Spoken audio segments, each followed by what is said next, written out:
Telugu cinema నటిగా ప్రగతి ఇప్పటివరకు చాలా చిత్రాలలో సహాయక పాత్రల్లో నటించి ప్రేక్షకులను ఎంతగానో మెప్పించింది.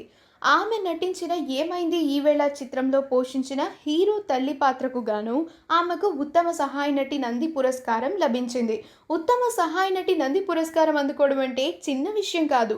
ఎంతో పోటీ ఉంటుంది. ఇలాంటి పురస్కారం అందుకోవడం అంటే చాలా పెద్ద విషయం అని చెప్పొచ్చు. హైదరాబాద్లో పుట్టి పెరిగిన ఈమె చిన్నప్పుడే తండ్రిని కోల్పోవడంతో తల్లికి సహాయంగా ఉండడం కోసం కార్టూన్ పాత్రలకు గాత్రదానాన్ని చేసేది. ఆ తర్వాత చెన్నైలో స్థిరపడింది. ఆమె కాలేజ్ మొదటి సంవత్సరంలో ఉండగా మైసూర్ సిల్క్ ప్యాలెస్ వారి ప్రకటనలో కనిపించింది. ఆ ప్రకటన చూసిన తమిళ డైరెక్టర్ భాగ్యరాజ్ తన సినిమాలో ఆమెకు హీరోయిన్గా ఛాన్స్ ఇచ్చాడు.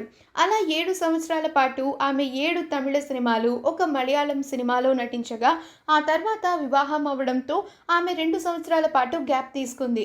ఆ సమయంలోనే 3 భాషల టీవీ సీరియల్స్లో నటించడం స్టార్ట్ చేసింది. ఆ తర్వాత ఆమె సినిమాలలో కూడా నటించడం మొదలుపెట్టిన తర్వాత వరుసగా ఆమెకు సినిమా అవకాశాలు దక్కాయి. అక్క, తల్లి, వదిన, చెల్లెలు పాత్రల్లో నటించిన ఈమె పెద్ద హీరోల సరసన నటించి ప్రేక్షకులను ఎంతగానో ఆకట్టుకుంది. చూడగానే మన ఇంటి పిల్లలా అనిపించే ప్రగతి ఇటీవలి కాలంలో హాట్ వర్కౌట్స్ వీడియోస్ చేసింది. అవి సోషల్ మీడియాలో చాలా వైరల్ కూడా అయ్యాయి.